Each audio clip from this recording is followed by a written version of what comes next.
Thunder rolls across the Dallas skyline as rain hammers the executive terminal at Love Field, each drop exploding against floor-to-ceiling windows that frame a fleet of private jets gleaming under sodium lights. The storm has been building all evening, turning the Texas sky into a canvas of bruised purples and electric whites. But inside the VIP lounge, the atmosphere hums with the quiet confidence of serious money. Before we jump back in, tell us where you're tuning in from. And if this story touches you, make sure you're subscribed, because tomorrow I've saved something extra special for you. Amara Washington adjusts her Cartier watch, the rose gold catching the terminal's ambient lighting as she reviews quarterly reports on her tablet. At 34, she commands AeroGlobal International from the 42nd floor of a Manhattan skyscraper. But tonight, she's in Dallas closing the biggest acquisition in aviation history. Her Navy Marconi blazer fits like armor, tailored to perfection over a silk blouse that cost more than most people's monthly rent. Her natural hair is styled in an elegant twist, diamond studs glinting at her ears as she moves with the fluid grace of someone who's never doubted her place in any room. The leather portfolio beside her contains documents that will reshape global aviation. AeroGlobal doesn't just own airlines, they control the infrastructure, the technology, the very arteries through which international air travel flows. 23 major carriers operate under their umbrella, from budget airlines in Southeast Asia to luxury carriers serving European royalty. The acquisition she's completing tonight will add 14 more airlines to their portfolio, including 3 major European carriers and a growing African network that's been her personal project for the past 2 years. Her phone buzzes with a text from Marcus Chen, her chief operating officer back in New York. Board-approved final terms? Congratulations. You just became the most powerful person in aviation. She allows herself a small smile, thinking of the headlines that will run tomorrow. AeroGlobal International now controls 47 airlines across 6 continents, with Amara Washington at the helm as the youngest CEO to ever wield such influence in the industry. The terminal's marble floors reflect the storm's lightning as she stands, her Louboutin heels clicking with purpose toward the exit. Outside, her Gulfstream G700 waits on the tarmac, its sleek white fuselage bearing the AeroGlobal logo in understated gold lettering. The jet represents more than transportation. It's a mobile office, a negotiation space, a symbol of the empire she's built from nothing. 10 years ago, Amara was coding software in a cramped apartment in Oakland, surviving on ramen and determination while developing the route optimization algorithms that would revolutionize airline operations. She'd pitched her technology to every major carrier, facing rejection after rejection, until a small regional airline in Texas took a chance on her innovation. The efficiency gains were immediate and dramatic. Fuel costs dropped 28%, on-time performance soared, and other airlines began demanding her system. She leveraged those early contracts into equity stakes, then parlayed those stakes into controlling interests. By 28, she owned her first airline. By 30, she'd assembled a portfolio of 7 carriers. Tonight's acquisition represents the culmination of a decade-long strategy to create the first truly global aviation empire. The storm intensifies as her security detail opens umbrellas, escorting her across the rain-slicked tarmac. Lightning illuminates the Gulfstream's elegant lines, its engines already spooling up for the flight to New York. The cabin crew, her regular team led by head flight attendant Sarah Mitchell, stands ready at the aircraft's entrance, their uniforms crisp despite the humidity. Inside, the Gulfstream's cabin reflects Amara's exacting standards. The interior designer sourced leather from a single herd in Argentina, ensuring perfect color matching across every surface. The conference table is carved from a single piece of Macassar ebony, surrounded by chairs that cost more than luxury cars. Forward of the main cabin, her private office features a desk where she's negotiated deals worth billions, its surface now cleared except for a single crystal paperweight, a gift from the German chancellor after she had helped restructure Lufthansa's subsidiaries. As the jet begins its taxi toward the runway, Amara settles into her usual seat. The reports spread before her like battle plans. The numbers tell a story of unprecedented consolidation. AeroGlobal now controls 37% of global air traffic, with routes spanning from Anchorage to Auckland. Her algorithms optimize flight paths for maximum efficiency, reducing carbon emissions while increasing profitability. It's a technological marvel that's made her the most influential person in aviation, though few outside the industry recognize her face. The irony isn't lost on her that she achieved this level of power in an industry where she's often the only black woman in the room. The boardrooms of Dallas, London, and Frankfurt, where she negotiates these deals, are still overwhelmingly white and male. Their surprise at her competence long since evolved into grudging respect. She's learned to read the micro-expressions, the slight pauses when she introduces herself, the way conversations shift when she speaks with authority about technical specifications or market dynamics. Tonight's acquisition negotiations had been no different. The selling consortium, led by a 60-year-old German industrialist named Klaus Weber, had initially directed all their questions to her chief financial officer, assuming the young black woman was an assistant or junior executive. It wasn't until she began explaining the quantum computing applications in their route optimization that the room's dynamic shifted, recognition dawning that they were dealing with someone who understood their business better than they did. The Gulfstream lifts off into the storm, Dallas shrinking beneath them as they climb toward cruising altitude. Lightning flickers outside the oval windows, illuminating cloud formations that stretch to the horizon. Amara's phone displays 17 missed calls from financial journalists, 6 from aviation trade publications, and 4 from competitors, undoubtedly scrambling to understand the implications of tonight's announcement. Tomorrow's board meeting will formalize the acquisition, making AeroGlobal the undisputed titan of global aviation.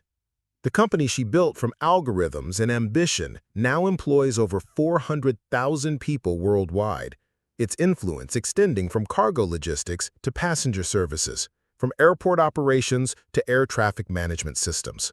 The responsibility weighs on her as she reviews staff reports from their Jakarta hub, where AeroGlobal's expansion into Southeast Asian markets has created thousands of jobs. As the jet reaches cruising altitude, the storm fades below them, revealing a canopy of stars that seems to stretch infinitely.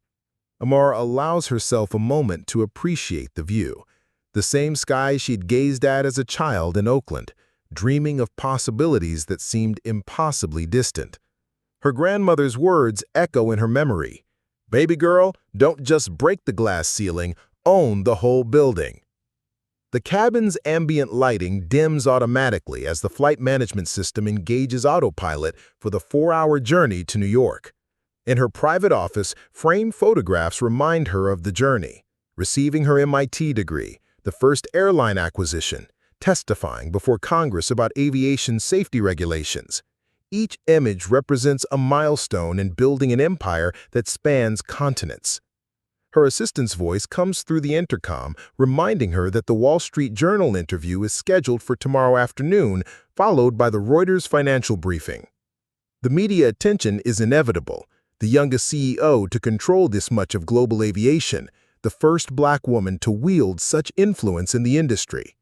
The headlines will focus on the historic nature of her achievement, though she wishes they'd emphasize the innovation and efficiency gains her systems have brought to air travel worldwide. Outside, the lights of American cities pass below like scattered diamonds, each representing thousands of daily flights coordinated by AeroGlobal systems. Her quantum algorithms process millions of variables in real time, optimizing routes to minimize fuel consumption, reduce delays, and maximize safety.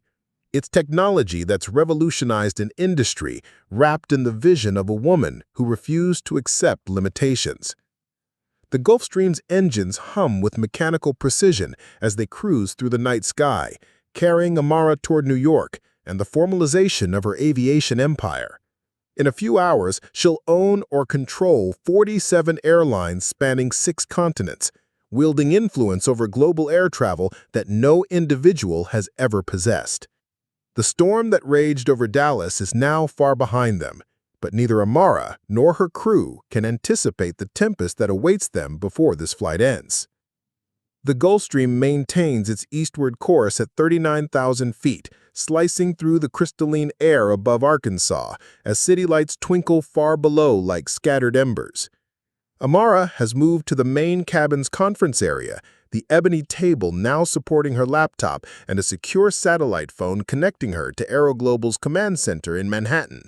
The acquisition paperwork lies organized in neat stacks, each document representing another piece of her aviation empire.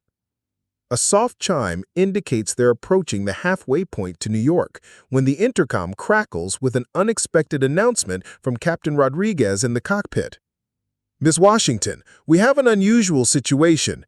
Air traffic control is directing us to make an unscheduled stop in Memphis for what they're calling a priority passenger pickup. The directive comes with federal authorization codes." Amara's brow furrows as she reaches for the satellite phone.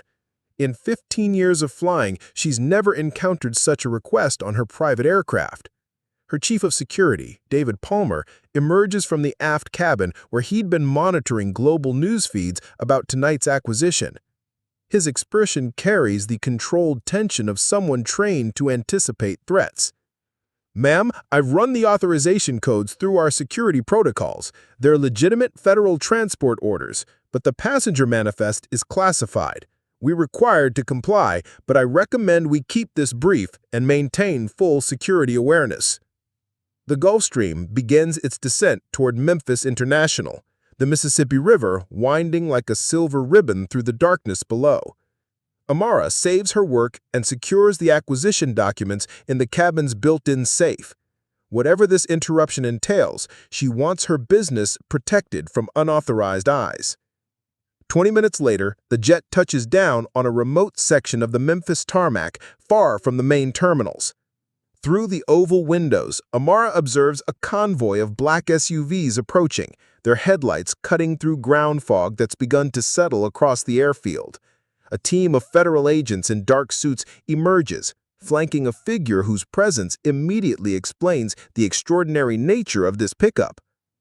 Senator Patricia Hawthorne strides across the tarmac with the commanding presence that's made her one of Washington's most influential power brokers. At 58, she chairs the Senate Committee on Commerce, Science, and Transportation, the body that oversees aviation regulation and antitrust enforcement. Her silver hair is pulled into a severe chignon, and her charcoal suit bears the subtle markers of Washington's inner circle, a Hermes scarf, discreet diamond earrings, and the confident bearing of someone accustomed to being the most important person in any room.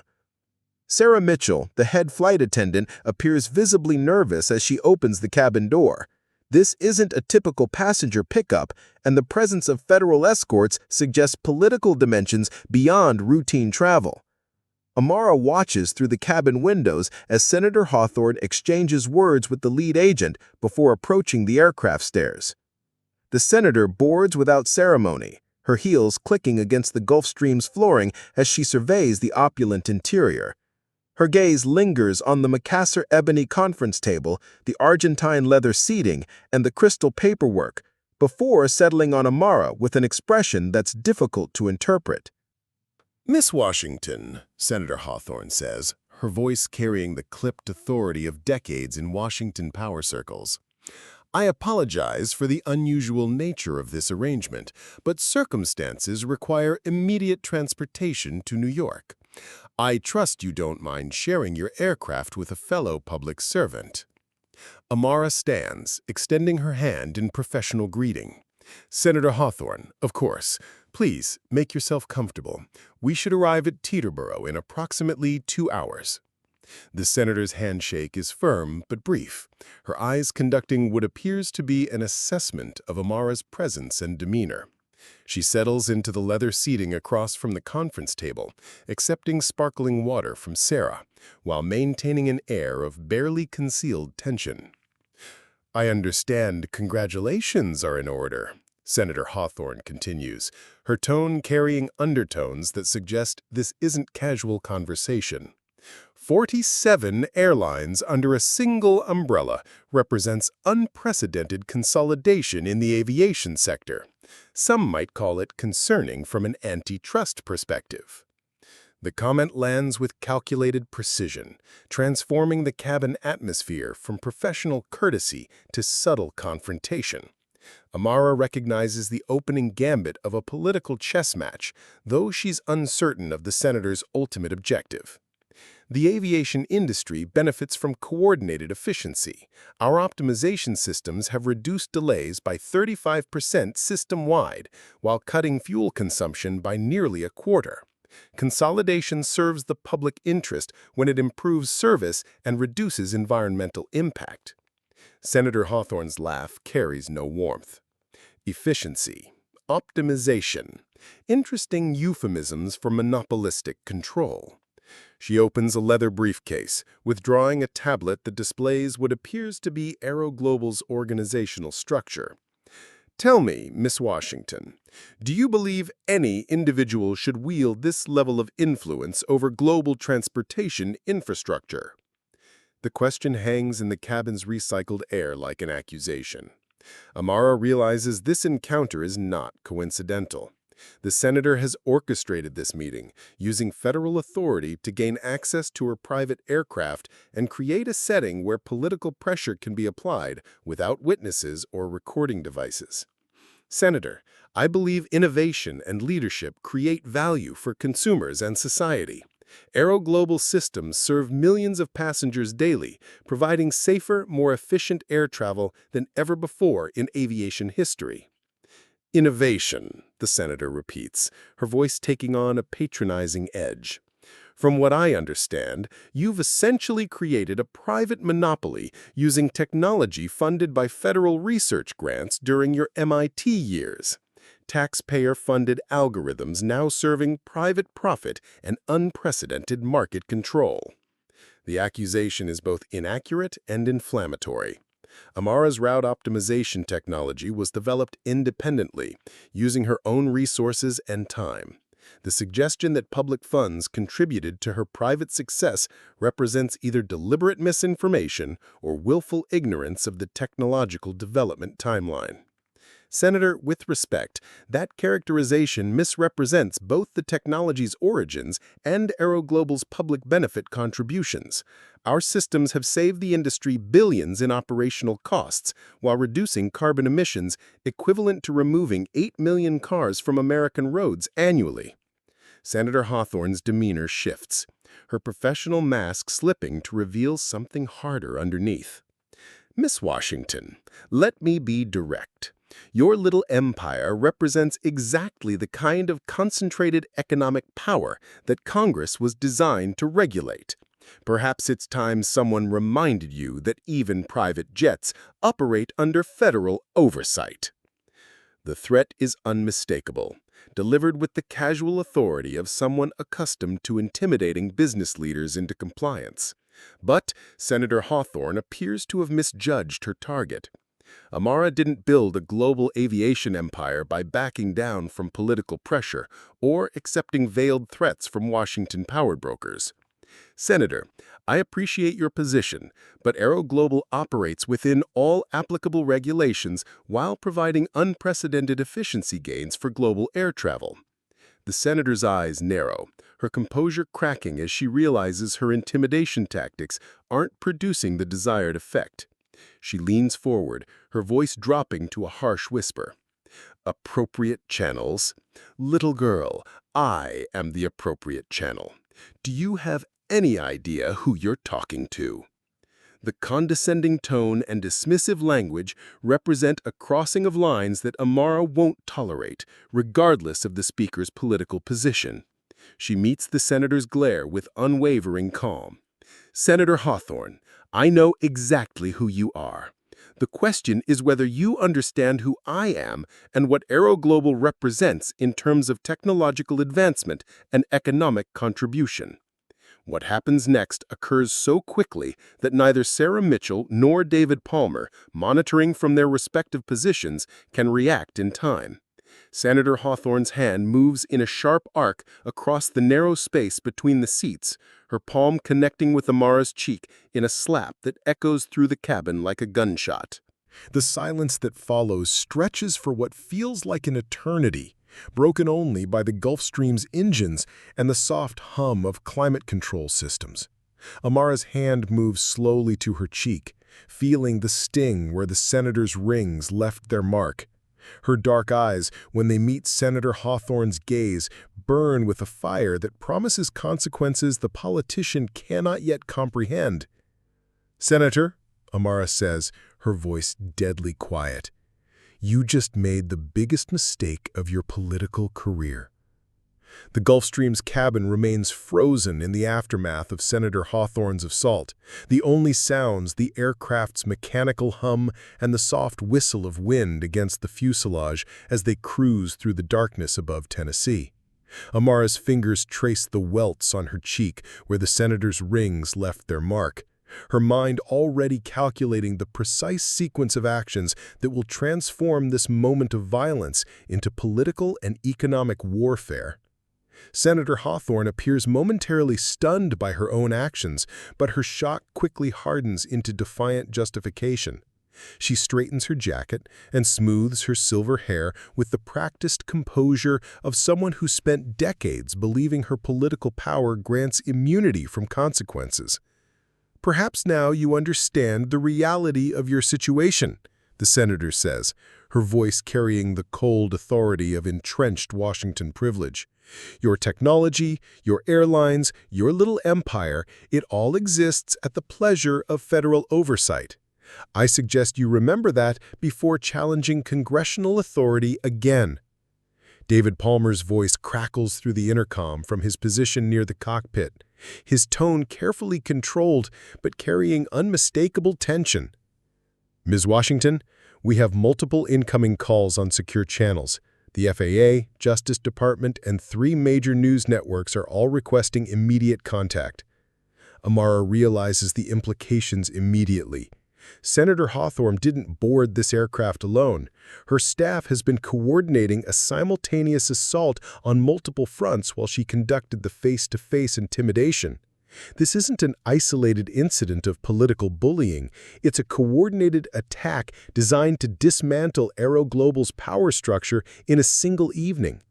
Her secure satellite phone displays 17 missed calls from Marcus Chen, her chief operating officer, along with urgent text messages that paint a picture of systematic warfare being waged against the company. The Federal Trade Commission has announced an emergency antitrust investigation. The Securities and Exchange Commission has frozen AeroGlobal's acquisition financing pending regulatory review. 3 major banks have suddenly discovered compliance concerns requiring immediate credit line reviews. But the most damaging development comes in a call from Rebecca Torres, AeroGlobal's chief legal counsel, whose voice carries barely controlled fury as she reports from the company's Manhattan headquarters. "Amara, they've weaponized the entire regulatory apparatus. The Transportation Security Administration just declared AeroGlobal aircraft subject to enhanced security protocols, requiring individual approval for every flight. The FAA claims they've discovered systemic safety concerns requiring immediate operational audits across all 47 carriers. We're looking at a complete operational shutdown within hours." The magnitude of the coordinated assault becomes clear as additional reports stream in through encrypted channels. The European Aviation Safety Agency has simultaneously announced reciprocal safety concerns, requiring comprehensive reviews of AeroGlobal's European operations. Asian aviation authorities, apparently responding to diplomatic pressure, have initiated their own regulatory assessments of route optimization technology. Senator Hawthorne observes Amara's phone conversations with undisguised satisfaction, clearly aware of the systematic destruction being orchestrated in real time. Her political machinery has transformed a private aircraft encounter into a global assault on aviation infrastructure that spans multiple continents and dozens of regulatory agencies. "You see, Ms. Washington," the senator continues with predatory calm, "the aviation industry operates on trust. Trust in safety, trust in reliability, trust in regulatory compliance. When that trust erodes, as it has tonight, the consequences can be quite devastating." The hypocrisy is breathtaking. Senator Hawthorne has weaponized public safety concerns to mask what amounts to political retaliation for Amara's refusal to submit to intimidation. But the immediate crisis demands practical responses rather than moral outrage. Amara activates the aircraft's secure conference system, connecting to AeroGlobal's global command centers in Manhattan, London, Singapore, and Sao Paulo. The faces that appear on the cabin's retractable screens represent the leadership team she's assembled over a decade of careful recruitment, brilliant minds from diverse backgrounds united by commitment to aviation excellence. "Team," she begins, her voice steady despite the chaos erupting around the company. "We're under coordinated political attack. I need operational status reports from all regional hubs, legal assessment of regulatory challenges, and contingency protocols for temporary operational suspension." The reports that follow reveal the breadth of the assault. Chen confirms that overnight credit facilities totaling $8 billion have been suspended by banks citing regulatory uncertainty.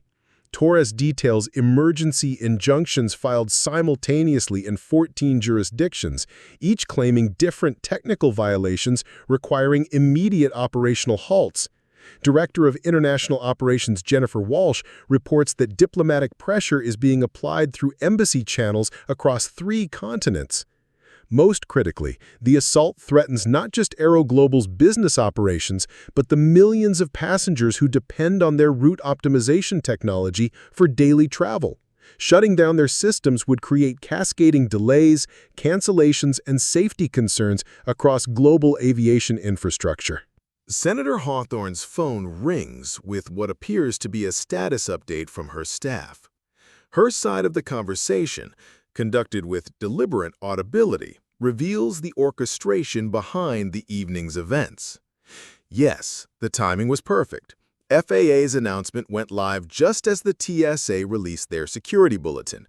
European regulators followed within 30 minutes, exactly as coordinated.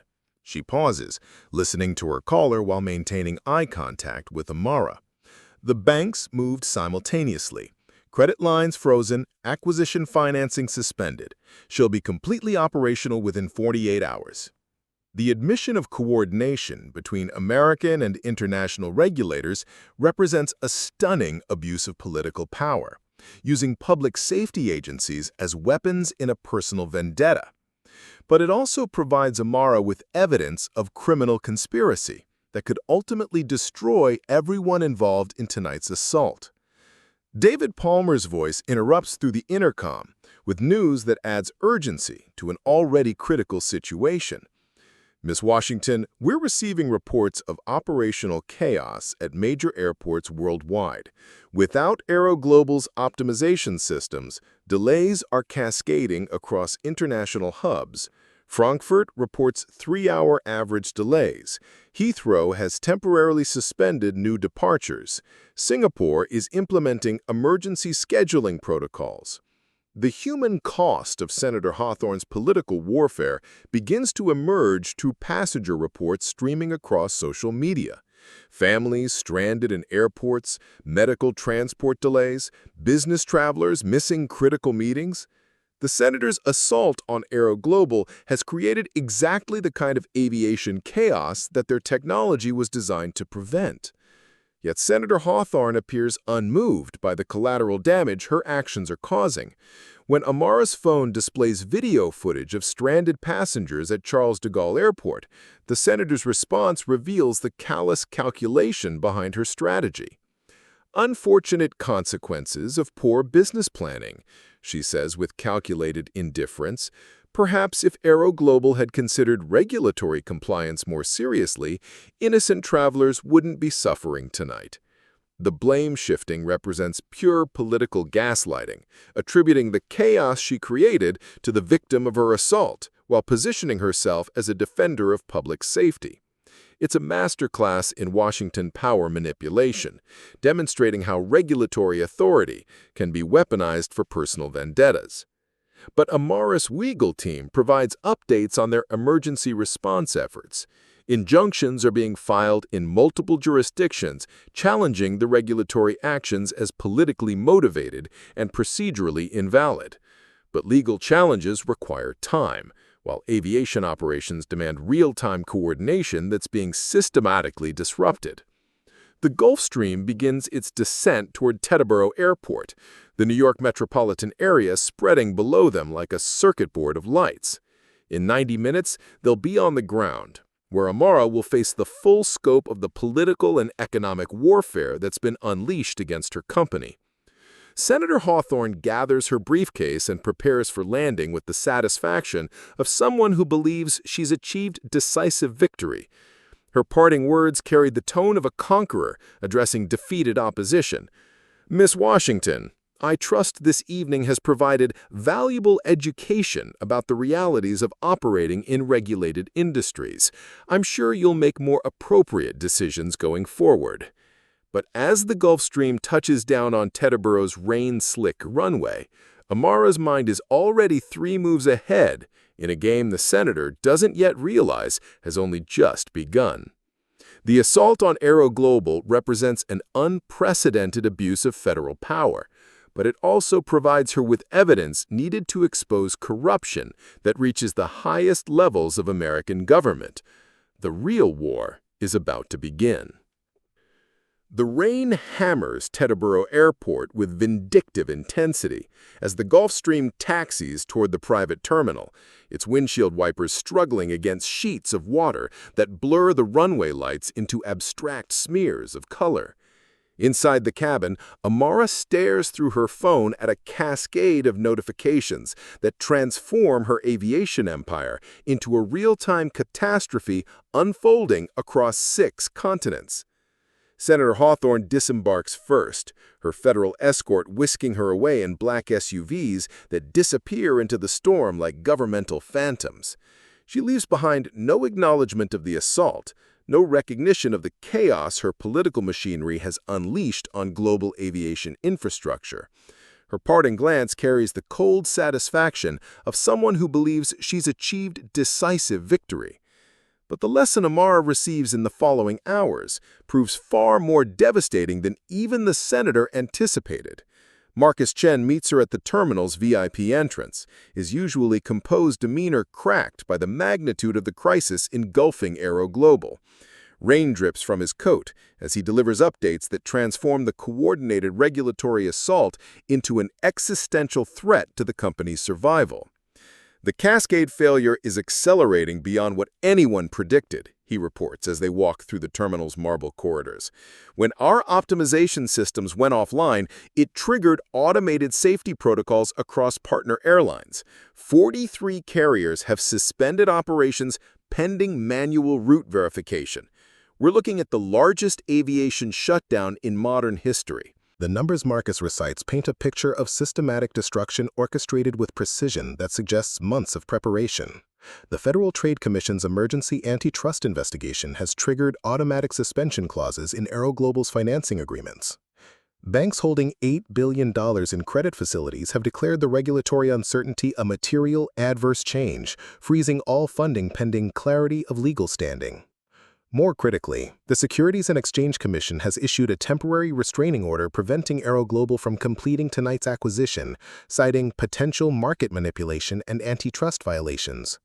The 14 airlines that were supposed to join the AeroGlobal network remain in regulatory limbo, their operations disrupted but their assets beyond Amara's control. The drive to Manhattan unfolds through rain-soaked highways where electronic billboards flash emergency travel advisories, warning passengers about widespread flight disruptions. Social media feeds stream with footage of stranded travelers, packed airport terminals, and mounting frustration as the aviation system that AeroGlobal's technology made seamlessly efficient collapses into pre-digital chaos. At AeroGlobal's Manhattan headquarters, the 42nd floor command center resembles a war room under siege. Wall-mounted screens display global flight patterns fractured by the sudden absence of optimization algorithms that normally coordinate millions of variables in real time. Rebecca Torres, the chief legal counsel, meets them at the elevator with documents that detail the legal assault's expanding scope. They've filed simultaneous challenges in 14 jurisdictions, she reports, her voice hoarse from hours of emergency coordination. Each case claims different violations: antitrust in New York, safety concerns in Chicago, environmental issues in California. We're fighting a hydra that grows new heads faster than we can respond. The legal strategy behind the assault reveals sophisticated coordination between Senator Hawthorne's political network and corporate interests threatened by AeroGlobal's market dominance. Traditional airlines that lost business to optimization technology have suddenly discovered regulatory concerns that perfectly align with the senator's political timeline. Environmental groups have filed emergency injunctions claiming route optimization contributes to climate change, despite data proving the opposite. But the most devastating blow comes through Jennifer Walsh, Director of International Operations from London, whose video conference reveals the global dimensions of the coordinated attack. European regulators have not merely suspended AeroGlobal's operations, they've initiated criminal investigations, alleging violations of aviation safety protocols that could result in extradition requests for Amara and her senior leadership team.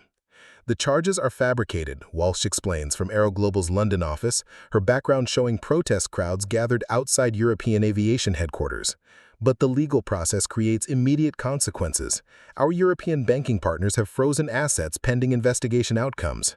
Insurance companies are withdrawing coverage citing regulatory uncertainty. We're effectively grounded across the continent. The systematic nature of the assault becomes clear through encrypted communications intercepted by AeroGlobal's cybersecurity team. Corporate operatives coordinated the timing of regulatory announcements to maximize cascading effects across the global aviation system. The goal wasn't merely to discipline Amara for refusing Senator Hawthorne's intimidation. It was to completely dismantle AeroGlobal's technological infrastructure and redistribute its market share to traditional competitors. As midnight approaches, the scope of the destruction reaches proportions that threaten not just AeroGlobal, but global aviation infrastructure itself. Without optimization algorithms coordinating flight paths, fuel supplies, and crew schedules, airlines revert to manual systems designed for a fraction of current traffic volumes. The resulting chaos strands millions of passengers worldwide while burning through emergency fuel reserves and exhausting crew scheduling protocols. Amara stands before the command center's panoramic windows, watching rain streak down glass that frames a city whose airports have become symbols of her technology's importance through its absence. LaGuardia reports 4-hour delays. JFK has temporarily suspended international departures. Newark operates at 20% capacity as manual scheduling systems struggle with complexity that AeroGlobal's algorithms managed effortlessly. The irony is perfect and devastating. The political assault designed to prove AeroGlobal's dangerous market power instead demonstrates the essential nature of their technology. But proving their value means little when regulatory machinery prevents them from operating and legal challenges consume resources faster than revenue can replace them. Marcus approaches with financial projections that quantify the crisis in stark numerical terms. Operating burn rate has increased 400% due to legal costs and emergency staffing. With credit facilities frozen and acquisition financing suspended, we have approximately 6 days of cash reserves remaining at current expenditure levels. 6 days. A decade of building aviation's most sophisticated technological infrastructure could be reduced to bankruptcy within a week if the political assault continues. The employees who built AeroGlobal systems, the passengers who depend on their efficiency, the environmental benefits of optimization, all sacrificed to Senator Hawthorne's demonstration of Washington's power to destroy private enterprises that refuse political submission.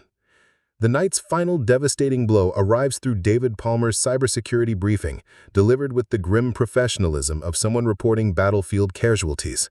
"Ma'am, we've detected coordinated cyber intrusions targeting our core algorithms. The attacks began precisely as the regulatory announcements went live, suggesting insider knowledge of tonight's timeline." The cyber assault represents an escalation beyond regulatory warfare into direct technological sabotage. Unknown attackers are attempting to steal or corrupt the route optimization algorithms that form AeroGlobal's competitive foundation. Success would not merely suspend operations, it would transfer a decade of innovation to competitors while leaving AeroGlobal defenseless against future market challenges. As dawn breaks over Manhattan, painting the sky in shades of gray that match the company's prospects, Amara surveys the wreckage of an empire built through brilliance and determination. Regulatory assault, legal warfare, financial strangulation, and technological sabotage, all orchestrated by a senator whose wounded pride demanded the destruction of everything Amara had created. The command center screens display global aviation chaos that will take weeks to resolve, even if AeroGlobal systems are restored immediately. Millions of passengers stranded, billions in economic losses, environmental damage from inefficient routing, all collateral damage in Senator Hawthorne's demonstration of political supremacy. But as Amara watches the sunrise illuminate a city whose airports depend on technology she created in a cramped Oakland apartment, her reflection in the rain-streaked windows shows not defeat, but calculation. The assault has revealed the full scope of corruption within the regulatory system, provided evidence of criminal conspiracy, and demonstrated AeroGlobal's essential role in global aviation infrastructure. Senator Hawthorne's slap may have triggered this systematic destruction, but it also created the conditions for a counterattack that will expose corruption reaching the highest levels of American government.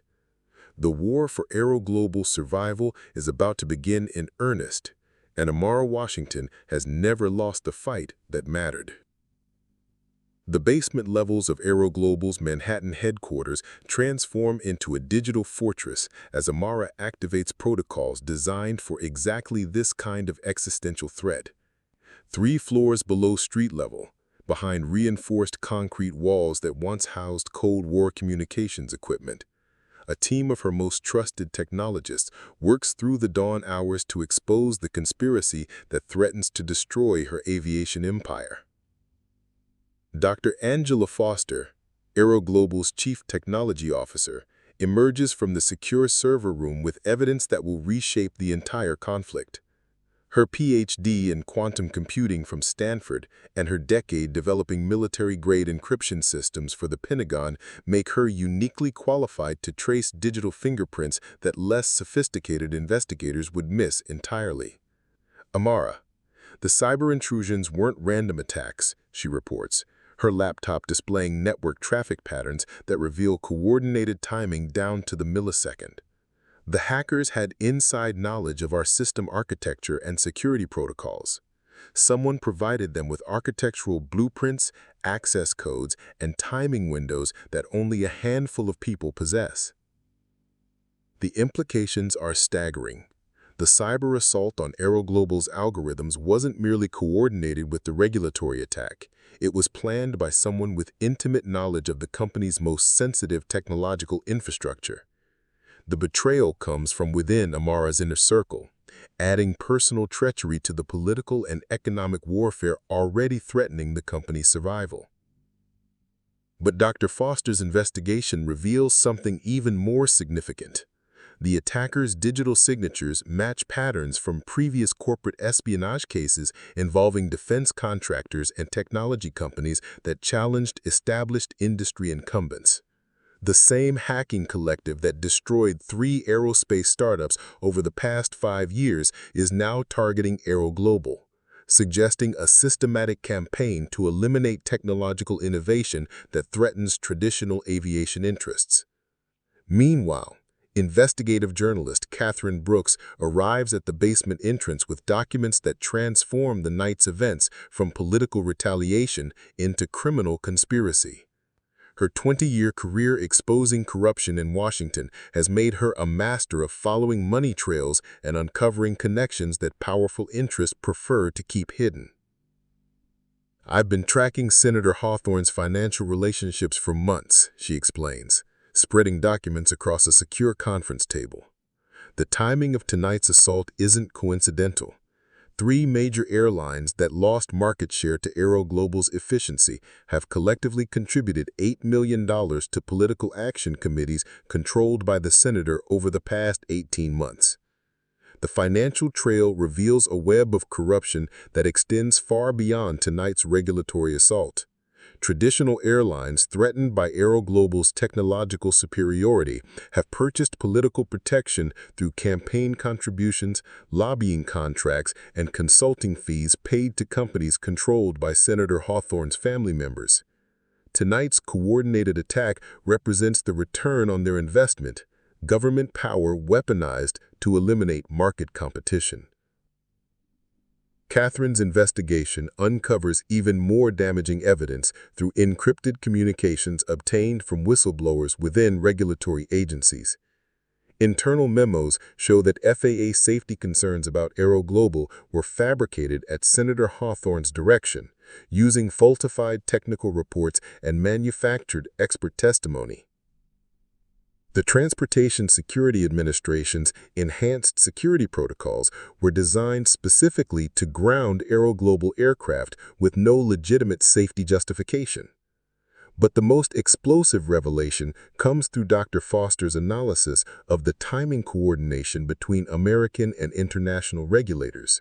European aviation authorities didn't independently develop concerns about AeroGlobal. They received detailed instructions from Senator Hawthorne's staff about what violations to cite and when to announce investigations. The international regulatory assault represents an unprecedented abuse of diplomatic channels to wage economic warfare against a private American company. As evidence accumulates, Marcus Chen coordinates with AeroGlobal's global network to document the human cost of the politically motivated shutdown. Passenger testimonials stream in from stranded travelers whose medical appointments, family emergencies, and business commitments have been disrupted by the absence of optimization technology. Environmental monitoring stations record increased carbon emissions as airlines revert to inefficient manual routing systems. The data paints a devastating picture of collateral damage caused by Senator Hawthorne's vendetta. Elderly passengers stranded in airports without adequate medical support. International business deals collapsed due to executive travel disruptions. Emergency medical transport delays that may have cost lives. The senator's political retaliation has created exactly the kind of aviation chaos that AeroGlobal's technology was designed to prevent. But the systematic documentation of chaos also provides Amara with a powerful counterattack strategy. Every stranded passenger represents a potential witness to the consequences of political corruption. Every delayed flight demonstrates the essential nature of AeroGlobal's technology. Every environmental impact measurement proves that the regulatory assault causes precisely the problems regulators claim to prevent. Jennifer Walsh's team in London uncovers the European dimension of the conspiracy through parliamentary documents obtained by sympathetic legislators who recognize the assault on AeroGlobal as an attack on technological innovation itself. British MPs reveal that American diplomatic pressure included threats to reconsider trade agreements if European regulators didn't cooperate with the anti-AeroGlobal campaign. The abuse of international diplomatic machinery for domestic political vendettas represents a scandal that transcends aviation industry concerns. Senator Hawthorne has compromised American foreign policy to serve her personal vendetta, potentially violating federal laws governing the use of diplomatic channels for private purposes. Dr. Foster's cybersecurity investigation yields the breakthrough that transforms defense into offense. Hidden within the attacker's code, she discovers metadata that reveals their true identity. A military contractor called Black Hawk Digital Security, owned by Senator Hawthorne's brother-in-law and funded through Defense Department contracts approved by committees the senator influences. This isn't just political retaliation, Dr. Foster explains, displaying network traces that connect Black Hawk's servers to tonight's cyber assault. It's racketeering. They're using federal contracts to fund attacks on private companies, then redistributing market share to traditional airlines that pay for political protection. The discovery transforms tonight's assault from regulatory overreach into federal racketeering that could result in criminal prosecutions reaching the highest levels of government. Senator Hawthorne hasn't merely abused her political power, she's operated a criminal enterprise that uses federal resources to eliminate business competition for paying clients. Catherine Brooks works through the dawn hours to verify connections between Black Hawk Digital Security, the traditional airlines funding Senator Hawthorne's political activities, and the mysterious coordination of international regulatory actions. Her investigation reveals a systematic scheme where political power, military contracting, and foreign diplomacy combine to create a weapon system for economic warfare. But the most powerful element of the emerging counterattack comes through social media coordination managed by AeroGlobal's communications team. As stranded passengers document their experiences online, a grassroots movement emerges demanding answers about the sudden aviation chaos. Hashtag #WhereIsAeroGlobal trends globally as travelers realize their delays result from the suspicious absence of optimization technology they've come to depend on. The viral social media campaign transforms abstract discussions about aviation regulation into personal testimonials about the real-world consequences of political corruption.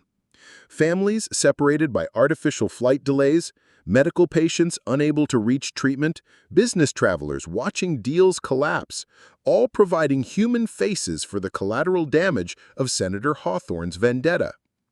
As the sun rises over Manhattan, Amara stands before screens displaying global flight chaos, while her team assembles evidence of the most comprehensive political corruption scheme in aviation history.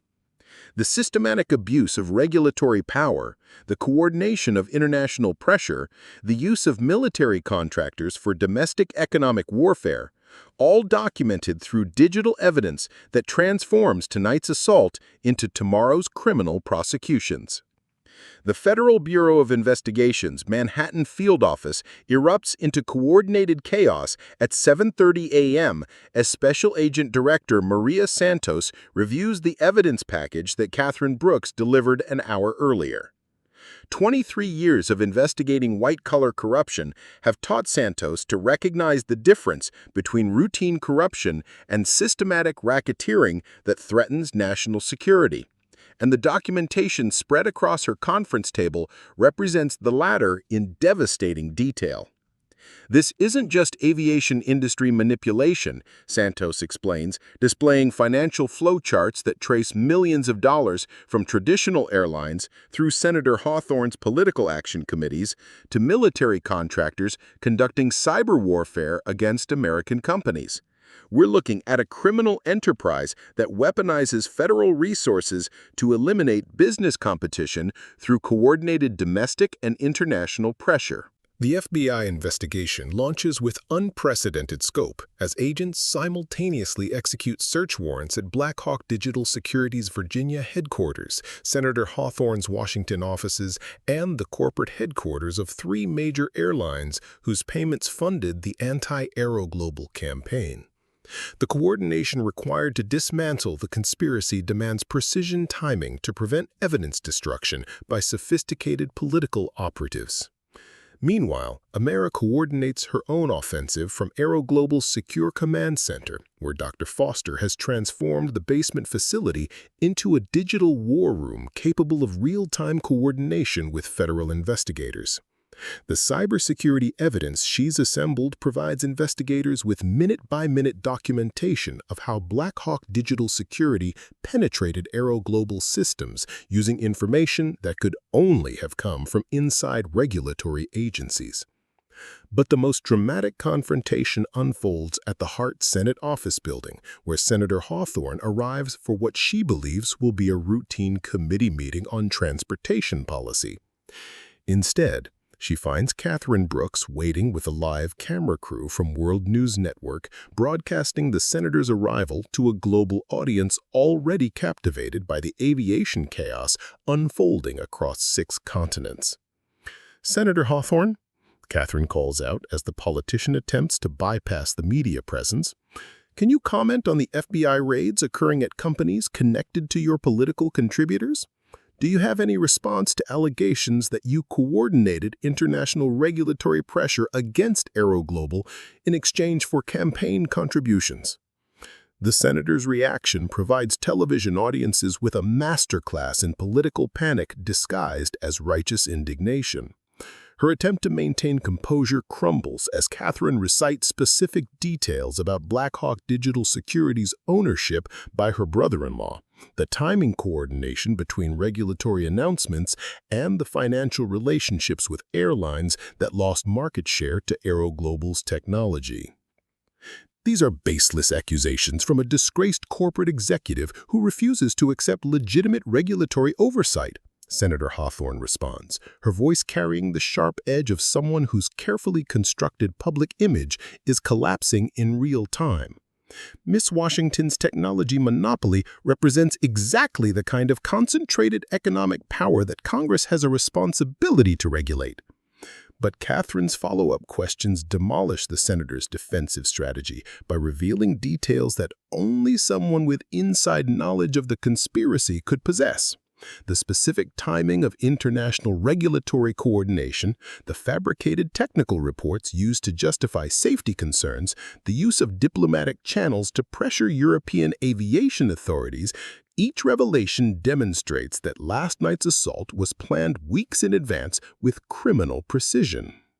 The live broadcast reaches millions of viewers worldwide, many of them stranded passengers whose delayed flights suddenly acquire context as casualties of political corruption rather than legitimate safety concerns. Social media explodes with #Senator Hawthorne lied hashtags as travelers realize their personal inconvenience results from systematic abuse of federal power for private vendettas. Simultaneously, Dr. Foster activates AeroGlobal's technological counteroffensive from the Manhattan Command Center. With FBI authorization, she releases detailed cybersecurity logs that document Blackhawk Digital Security's intrusion attempts, complete with timestamps that correlate exactly with Senator Hawthorne's regulatory announcements. The technical evidence provides irrefutable proof that the cyber attacks were coordinated with political pressure to maximize damage to AeroGlobal's operations. But the most devastating blow to the conspiracy comes through international cooperation that Senator Hawthorne never anticipated. European legislators sympathetic to technological innovation release recordings of diplomatic communications where American embassy officials explicitly threatened trade relationship consequences if European regulators didn't cooperate with the anti-AeroGlobal campaign. The recordings, broadcast simultaneously across European and American news networks, expose the abuse of international diplomatic machinery for domestic political vendettas. European Union officials express outrage at American pressure tactics, while congressional leaders demand immediate investigations into how diplomatic resources were weaponized for private political purposes. Senator Hawthorne's attempted escape from the Hart Building becomes a symbolic moment captured by dozens of cameras as she pushes through crowds of reporters demanding answers about the expanding scandal. Her refusal to address specific allegations about the criminal conspiracy transforms her from a powerful committee chair into a fleeing suspect whose silence confirms guilt in the public consciousness. The FBI raids yield immediate results as Blackhawk Digital Security servers contain comprehensive documentation of the cyber warfare campaign against AeroGlobal. Internal communications reveal detailed planning sessions where military contractors discussed strategies for disrupting optimization algorithms while traditional airlines coordinated regulatory pressure through Senator Hawthorne's political network. More damaging evidence emerges from Senator Hawthorne's own office computers where encrypted communications with airline executives detailed the systematic plan to eliminate AeroGlobal's technological advantages through coordinated regulatory assault. The emails discuss specific amounts paid for specific regulatory actions, transforming political contributions into documented quid pro quo corruption that violates federal bribery statutes. As the FBI evidence accumulates, Marcus Chen coordinates AeroGlobal's operational response to capitalize on the conspiracy's exposure. With public outrage mounting and regulatory agencies scrambling to distance themselves from Senator Hawthorne's criminal network, the political pressure that grounded AeroGlobal's operations suddenly reverses direction. The Federal Aviation Administration announces an expedited review of their safety concerns about AeroGlobal, while the Transportation Security Administration quietly withdraws their enhanced security protocols. European regulators, embarrassed by revelations about American diplomatic pressure, suspend their investigations pending procedural review of how the cases originated. Amara's most decisive action comes through a live television interview conducted from AeroGlobal's command center, where she addresses global audiences while optimization algorithms restart across the aviation network behind her. The symbolism is perfect. Flights resuming normal operations as she explains how political corruption threatened to destroy the technology that millions of passengers depend on daily.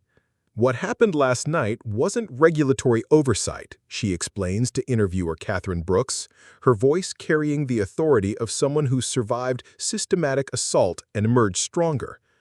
It was a criminal conspiracy to eliminate technological innovation through abuse of federal power. Senator Hawthorne and her co-conspirators weaponized our government against American innovation, and they must face the full consequences of their criminal actions.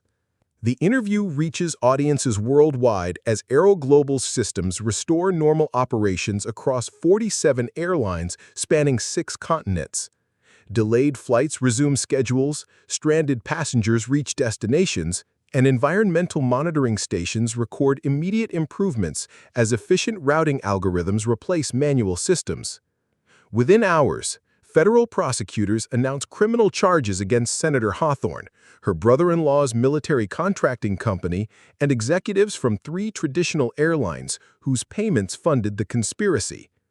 The charges include racketeering, conspiracy to commit computer fraud, abuse of diplomatic channels, and violation of federal antitrust laws through criminal coordination.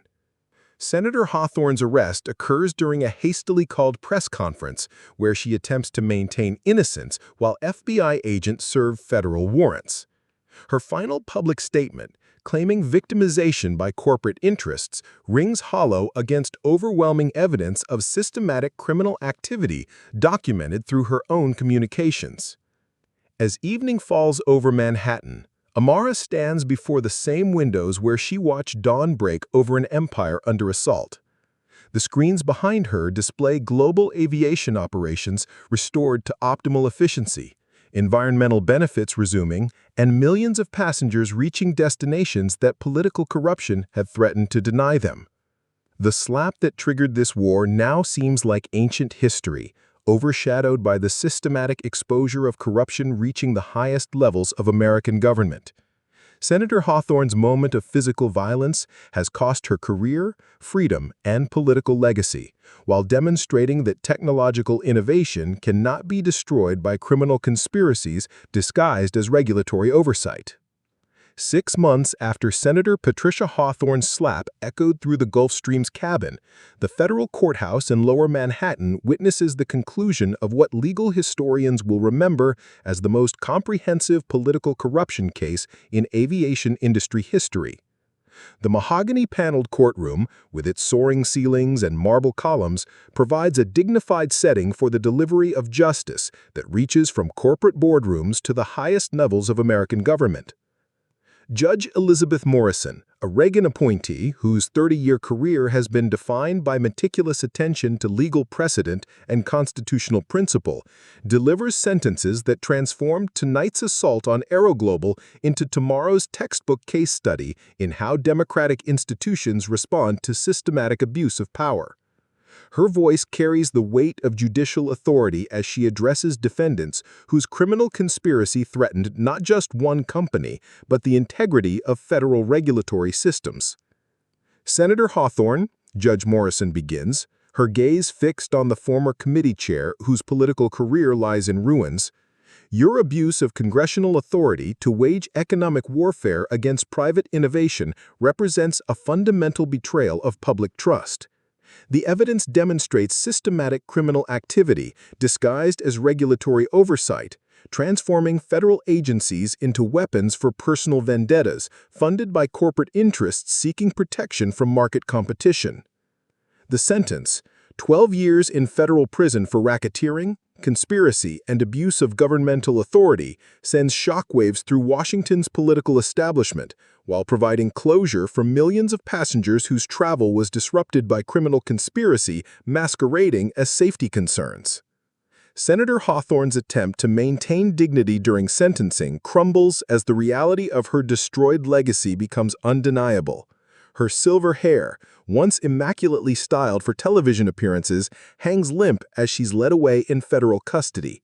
The woman who wielded congressional power like a personal weapon, now reduced to federal prisoner number 47291.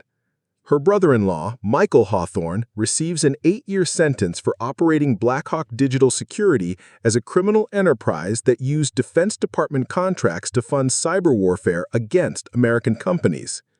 The military contractor whose hacking operations targeted AeroGlobal's optimization algorithms now faces additional charges for similar attacks on aerospace startups and renewable energy companies that threaten traditional industry incumbents. His corporate offices in Virginia, once bustling with lucrative government contracts, stand empty, with federal seizure notices posted on every entrance. The 3 airline executives who funded the conspiracy through political contributions receive sentences ranging from 4 to 7 years. Their companies forced into bankruptcy as passenger boycotts and regulatory sanctions destroy their remaining market value. American Continental Airways, once a proud carrier with 60 years of service history, ceases operations entirely as travelers refuse to support a company that paid for criminal attacks on aviation safety technology.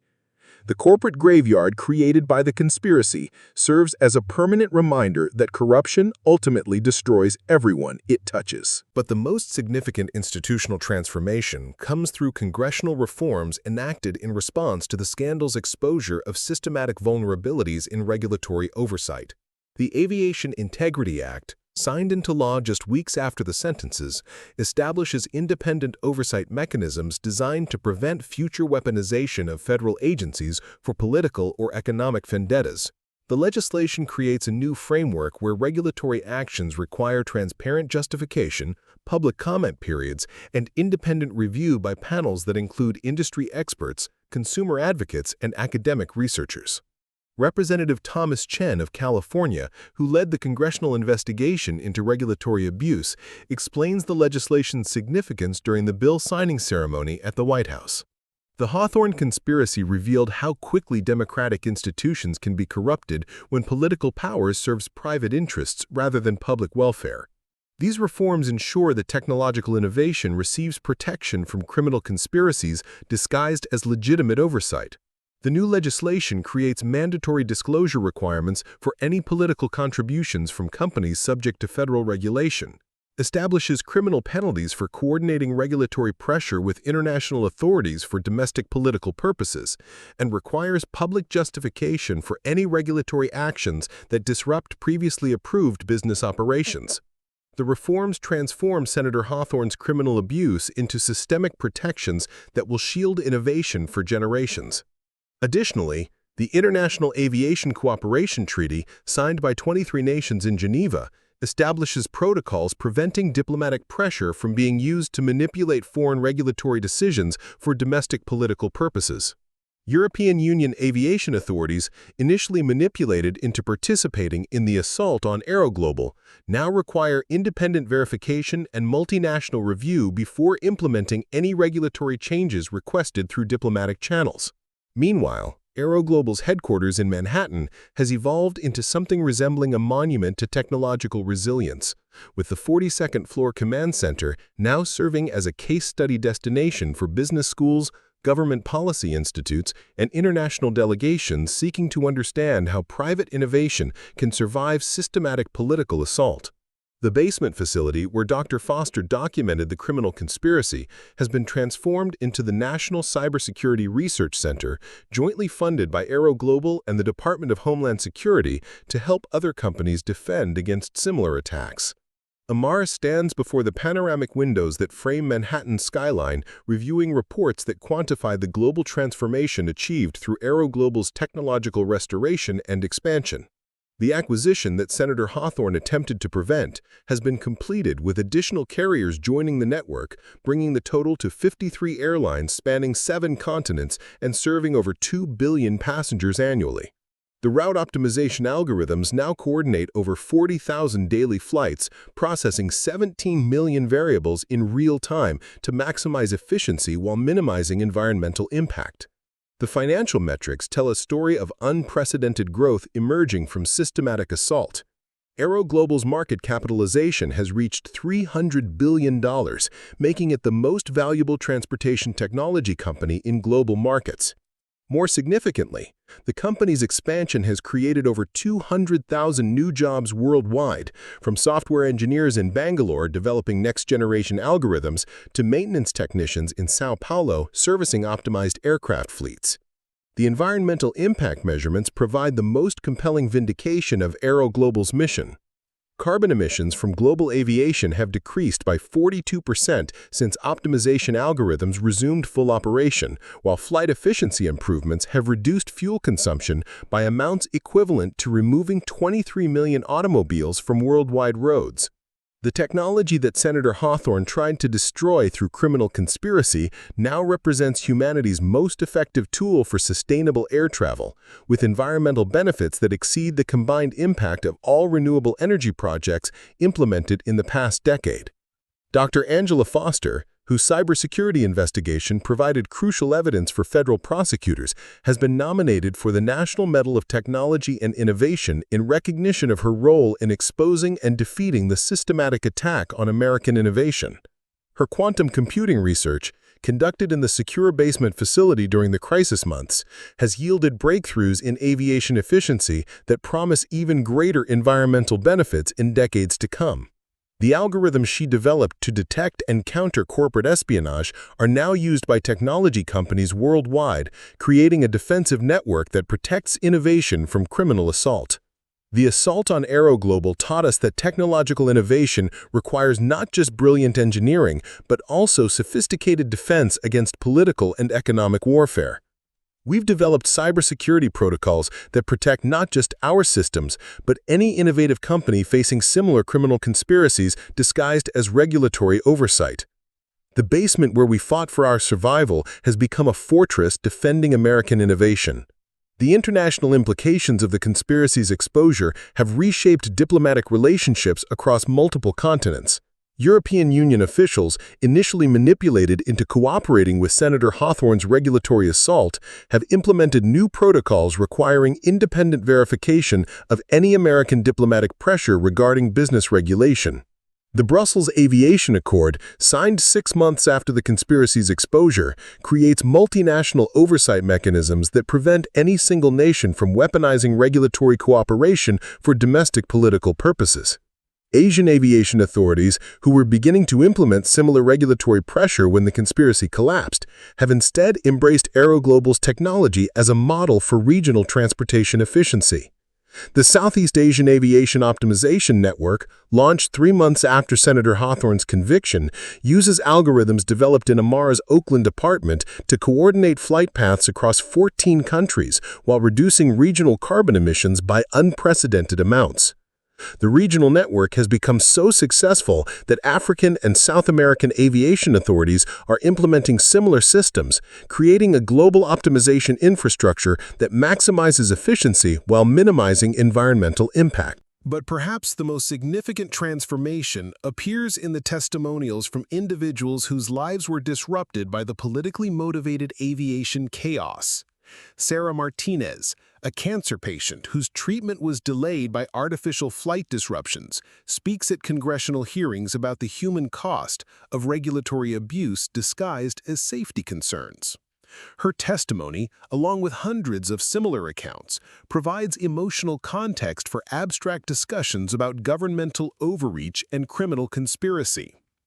When my flight to MD Anderson was canceled because of fake safety concerns, I realized that political corruption has real consequences for real people, Martinez explains to the House Transportation Committee.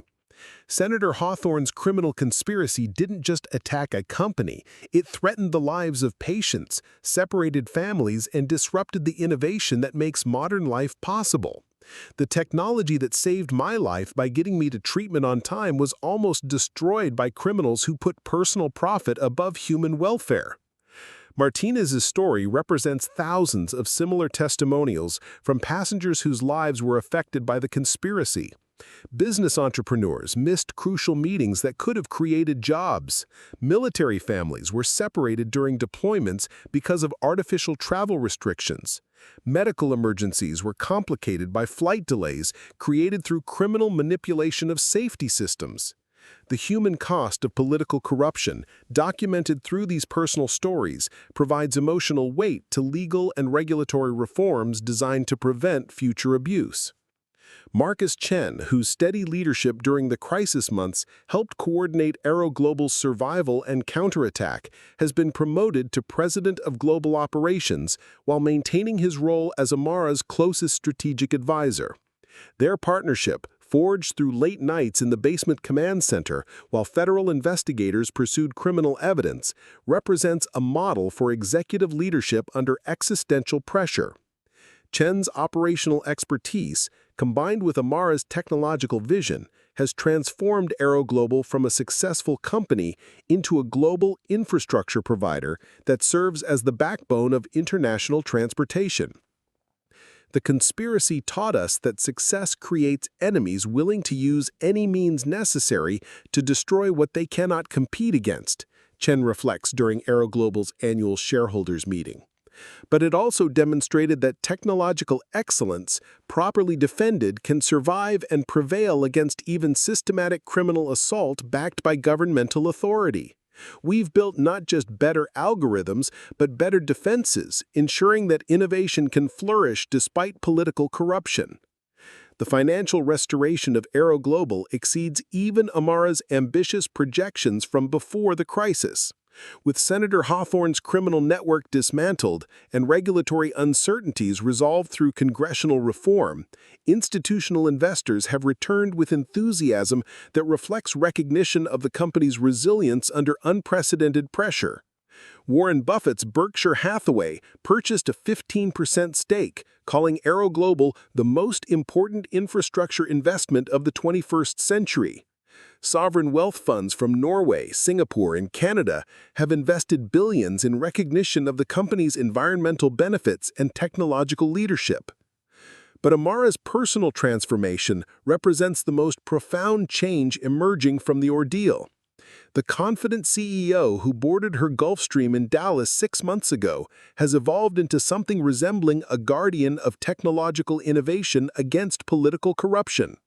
Her testimony before the Senate Judiciary Committee about regulatory abuse has been viewed by millions worldwide, inspiring entrepreneurs and innovators facing their own battles against entrenched interests.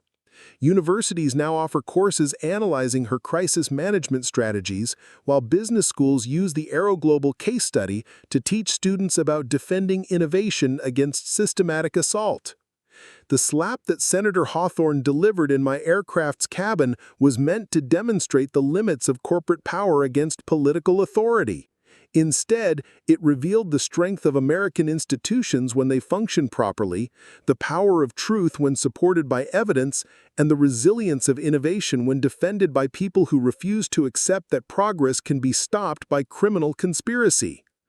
Amara's influence now extends far beyond aviation into broader discussions about technological policy, regulatory reform, and the protection of innovation from political interference. The Amara Washington Institute for Technological Innovation, established with a $1 billion endowment from AeroGlobal, provides legal and technical support for entrepreneurs facing regulatory harassment or political pressure. The Institute has already helped defend 17 companies from similar conspiracy attacks, creating a network of protected innovation that strengthens America's technological leadership. The restoration of global aviation efficiency, the congressional reforms protecting future innovation, the international cooperation preventing similar diplomatic abuse, and the personal vindication of technological vision all represent victories that emerge from a moment of violence intended to demonstrate powerlessness. Senator Hawthorne's assault on AeroGlobal has instead become a case study in how democratic institutions, investigative journalism, and technological excellence can combine to defeat even sophisticated criminal conspiracy. The global aviation system now operates with efficiency levels that were unimaginable before AeroGlobal's algorithms transformed the industry. Flight delays have been reduced by 67% worldwide. Fuel consumption has decreased by amounts that contribute measurably to global climate change mitigation. Passenger satisfaction has reached historic highs as travel becomes more reliable, efficient, and environmentally sustainable. As evening settles over Manhattan and optimization algorithms coordinate millions of flight decisions across the globe, Amara, Washington stands as living proof that innovation protected by integrity can survive any assault. The empire built from algorithms and ambition now serves as a fortress, defending the principle that progress cannot be purchased by political corruption or destroyed by criminal conspiracy disguised as legitimate oversight. The slap heard around the world has become a victory that echoes through boardrooms, congressional chambers, and airports worldwide. A reminder that technological excellence, properly defended, remains humanity's most powerful weapon against those who would sacrifice innovation for personal power or private profit. From that moment of violence in the Gulfstream's cabin has emerged a stronger, more resilient innovation ecosystem that protects not just AeroGlobal, but all companies working to improve human welfare through technological advancement. The story that began with the senator's abuse of power concludes with the triumph of innovation over corruption, proving that even the most sophisticated criminal conspiracies cannot ultimately defeat the combination of technological excellence, legal integrity, and institutional resilience that defines American innovation at its finest. Up next, you've got two more standout stories right on your screen. If this one hits the mark, you won't want to pass these up. Just click and check them out.